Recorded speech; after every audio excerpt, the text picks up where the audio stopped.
সম্প্রতি চীন সফরের সময় ভারতের উত্তর পূর্বাঞ্চলের 7টি রাজ্যে ব্যবসায়িক সম্ভাবনা নিয়ে কথা বলেছেন বাংলাদেশের অন্তর্বর্তী সরকারের প্রধান উপদেষ্টা ডক্টর মোহাম্মদ ইউনূস।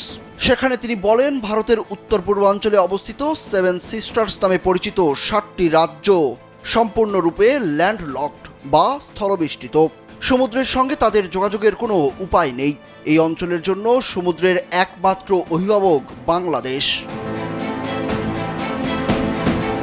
ডক্টর ইউনূসের এই মন্তব্য নিয়ে ভারতের নীতি নির্ধারক ও রাজনীতিবিদদের মধ্যে বেশ তোলপাড় শুরু হয়েছে। ডক্টর ইউনূসের এই বক্তব্যকে হুমকি হিসাবে পাঠ করছেন তারা। দিল্লি আনুষ্ঠানিকভাবে ডক্টর ইউনূসের বক্তব্যের কোনো প্রতিক্রিয়া না জানালেও রাজনৈতিক নেতারা এটি নিয়ে কথা বলছেন। এনডিটিভি ও টাইমস অফ ইন্ডিয়ার প্রতিবেদনে এসব বিষয় উঠে এসেছে। যমুনা ইলেকট্রনিক্স ঈদে ডাবল খুশি অফার সিজন 3, যে কোনো পণ্য কিনলেই পাচ্ছেন নিশ্চিত